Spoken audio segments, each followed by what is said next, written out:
యుద్ధం యుద్ధం యుద్ధం. ఈ ప్రపంచంలో ఎక్కడ చూసినా యుద్ధాలే.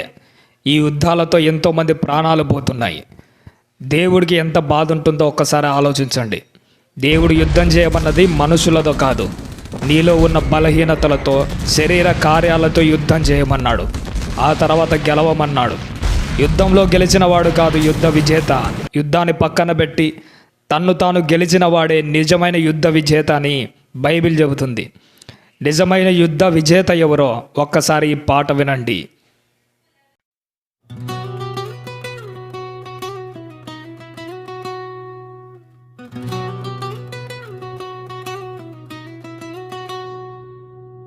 ఎన్నాళ్ళు ఈ మారణ హోమం,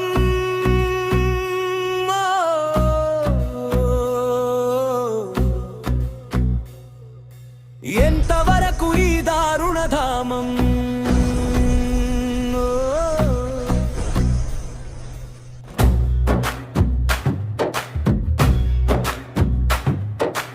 ఎన్నాళ్ళు ఈ మారణ హోమం,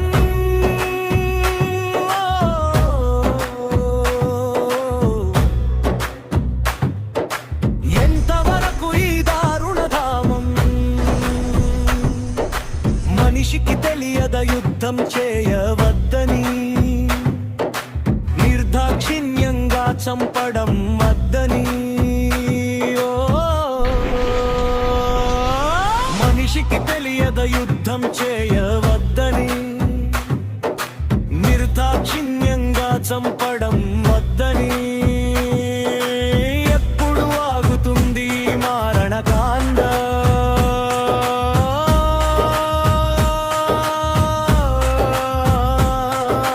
నిత్యము మనిషిలో ఉండాలి జీవనకాండ.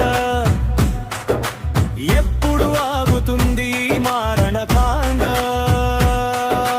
నిత్యము మనిషిలో ఉండాలి జీవనకాండ. యుద్ధములో గెలిచిన వాడు కాదు విజేత, యుద్ధాన్ని గెలిచిన వాడే నిజమైన యుద్ధ విజేత.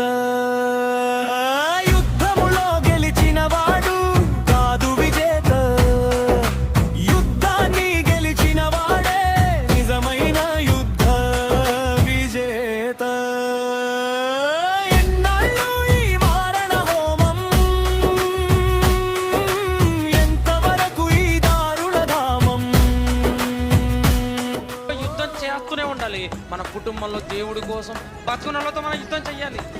పోవాకురా అంటే ఇదిగో అంధకార శక్తులతో మనం యుద్ధం చెయ్యాలి. కనిపించకుండా ఉన్న యవనేచ్ఛలతో, శరీరేచ్ఛలతో మనం యుద్ధం చెయ్యాలి. ఇలా యుద్ధం చేసుకుంటూ పోతుండే మనం బతికిన దినాలన్నీ. రాజ్యాల కోసమని ఒకరు గొడవ పడితే, రమణి కోసమని మరొకరు గాయపడితే,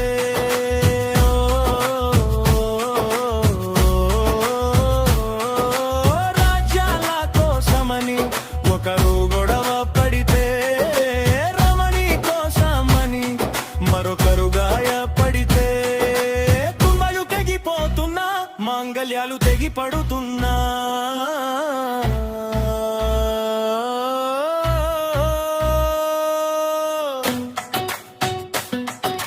కొంచెమైనా కనికరం రాలేదా?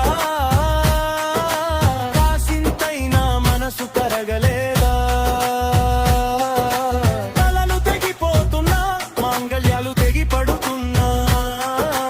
కొంచెమైనా కనికరం రాలేదా?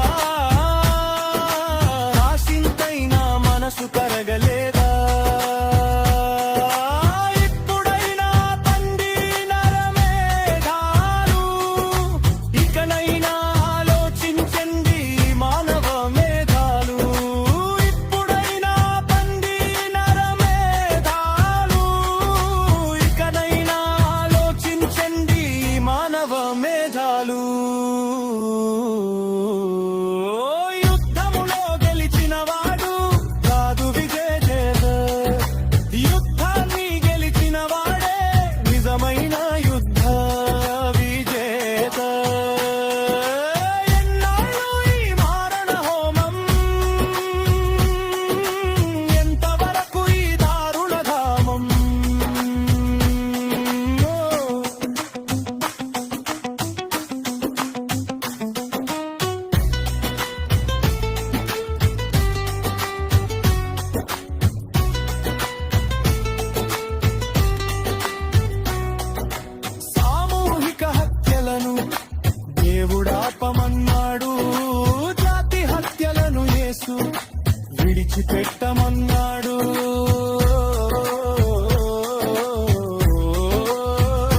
నిలవాలన్నాడు. పొగడ్తలతో మనిషిని యుద్ధం చేయమన్నాడు. అసూయను వాక్యంతో నరికి వేయమన్నాడు. పొగడ్తలతో మనిషిని యుద్ధం చేయమన్నాడు. అసూయను వాక్యంతో నరికి వేయమన్నాడు. శరీర కార్యాలను గెలిచిన వాడే యుద్ధ విజేత. మదమాశ్చర్యాలను గెలిచిన వాడే యుద్ధ విజేత.